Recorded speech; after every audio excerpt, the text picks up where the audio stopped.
Voilà, merci beaucoup. D'abord, je voudrais évidemment excuser la ministre de ne pas avoir su être présente aujourd'hui, mais elle a eu une réunion avec le Premier ministre imprévue, et donc voilà, elle s'excuse de ne pas être là, et donc c'est à moi qu'incombera la charge de la représenter le mieux possible aujourd'hui. Et ben, finalement, je suis content que ce soit à moi qu'on l'ait demandé, pas parce que j'aime faire des discours, mais parce que dans l'expérience que j'ai eue au cabinet Onkelings, j'ai été amené à travailler à plusieurs reprises avec l'ISP ces dernières années dans différents dossiers, que ce soit le plan VIH, sur les questions de vaccination, etc. Et ben voilà, ça a toujours été évidemment une chance de pouvoir travailler avec l'ISP, de pouvoir compter sur tous ses collaborateurs. Bon, j'ai pas travaillé avec tous ses collaborateurs, mais avec certains d'entre eux. Et évidemment, c'est toujours un apport énorme au niveau notamment qualitatif que de pouvoir recourir au service de l'ISP. Ça a été précieux, donc je suis content d'être là aujourd'hui pour, au nom de la ministre, vous remercier, vous souhaiter un heureux 110e anniversaire. Alors, la ministre voulait évidemment aussi profiter de l'occasion pour vous présenter ses vœux, puisque c'était on est encore dans les temps, je pense, pour présenter les vœux, et pour vous souhaiter évidemment à toutes et à tous et à vos familles une bonne santé.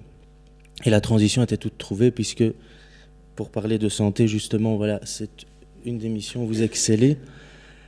Et en matière de santé publique, évidemment, ce dont on a besoin pour mener une politique de santé publique efficace, c'est d'expertise, de connaissances, beaucoup de connaissances, veel kennis. En vooral objectieve en onafhankelijke wetenschappelijke kennis.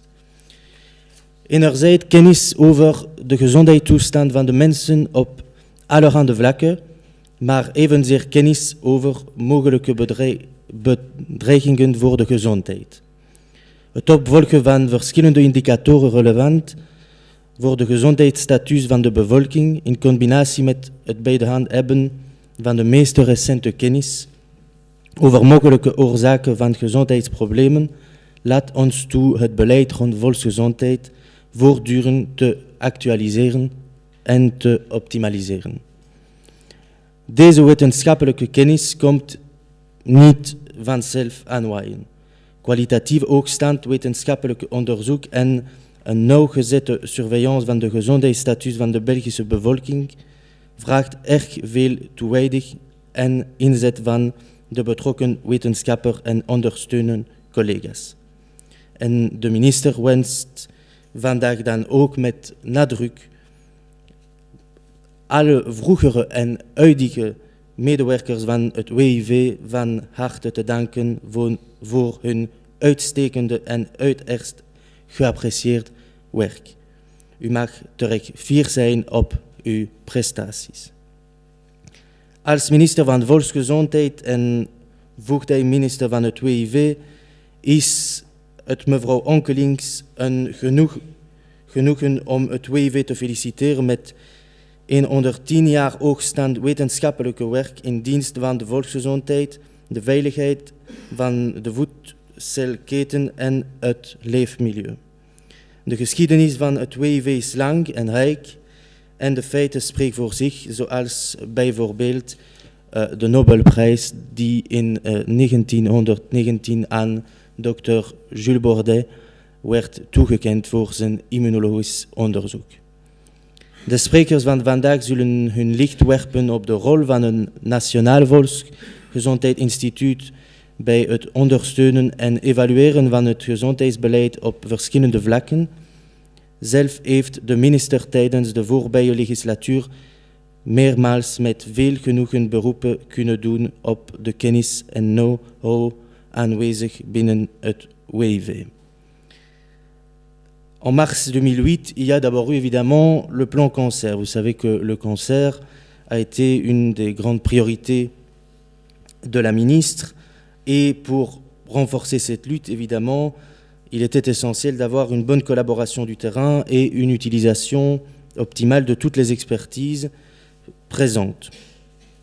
Le cancer reste évidemment une priorité de la ministre, la lutte contre le cancer, et il était évidemment évident pour la ministre qu'une implémentation réussie du plan cancer ne pouvait pas avoir lieu, ne pouvait pas exister sans qu'il n'y ait un monitoring précis et une évaluation permanente. Et c'est la raison pour laquelle le centre du cancer a été créé, c'est la raison pour laquelle il a été créé ici, à l'ISP, puisque dès le début, il était pour la ministre évident que ce centre du cancer devait se trouver ici. C'est ici qu'il y avait toute l'expérience acquise au fil des ans dans le domaine de la prévention, du dépistage, et ça, c'était évidemment essentiel pour le monitoring du plan cancer.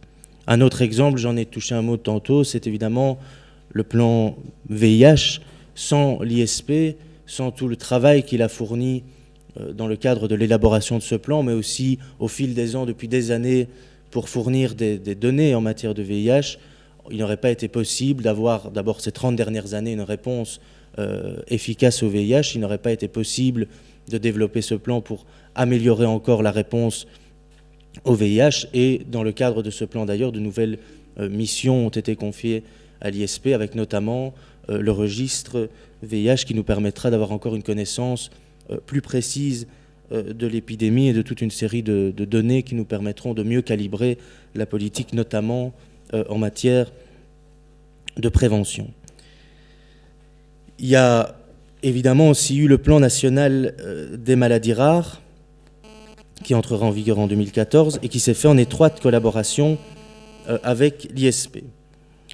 Omwille van hun lage prevalentie werden zeldzame ziekten van ouder stiefmoederlijk behandeld door de medische en politieke wereld. Er zijn inmiddels echter 7000 zeldzame ziekten bekend. Het groot aantal en het complexe karakter van deze vaak genetische aandoeningen vormt een grote uitdaging op wetenschappelijke vlak. En op vraag van minister Onkelings heeft het Fonds Zeldzame Ziekten van de Koning Boudewijn Stichting aanbevelingen uitgeschreven voor een actieplan Zeldzame Ziekten.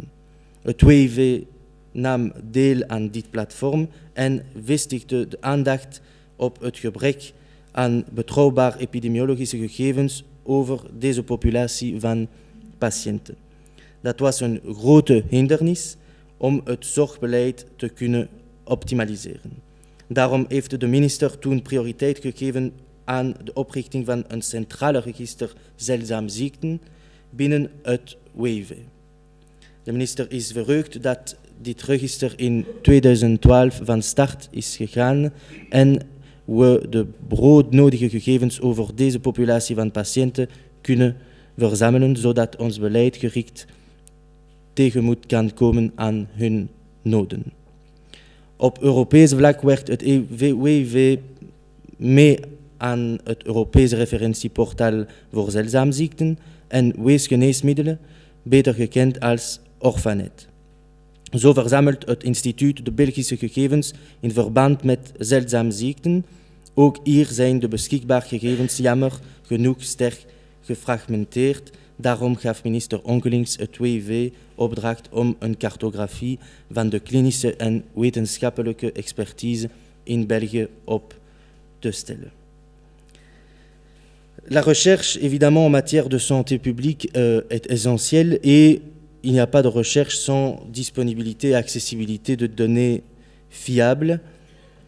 Et il est donc essentiel que les chercheurs puissent à l'avenir utiliser au mieux toutes les données cliniques existantes pour la résolution de certaines problématiques. L'utilisation de ces sources pour la recherche scientifique est pourtant entravée par la multitude de systèmes de gestion d'informations.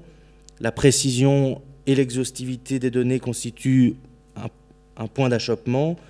Une autoroute sécurisée est donc ainsi nécessaire pour permettre le transfert de données de l'environnement clinique vers les chercheurs. Et il est certain que les efforts visant à optimaliser l'utilisation des données cliniques déboucheront sur des avantages pour toute notre société. Les résultats des recherches seront disponibles plus rapidement pour la politique en matière de santé. Et pour parvenir à cet objectif, on a organisé donc la table ronde IELTS. Il va de soi qu'une approche globale et intégrée est nécessaire pour permettre une telle recherche. Nous désirons dès lors un large soutien de la part des patients, des instituts, des professionnels du secteur des soins dans l'utilisation systématique des services IELTS d'ici 2018. Nous avons réussi à monopoliser plus de 300 participants. Le plan d'action IELTS 2013-2018 comporte 20 objectifs précis et c'est à l'ISP qu'a été confiée la coordination d'un point d'action très important, c'est le point d'action 18, dont l'objectif est d'inventorier et de consolider les registres belges d'épidémiologie et la recherche sur les soins de santé. Het WIW zal ook een data warehouse oprichten, hildata.be genaamd.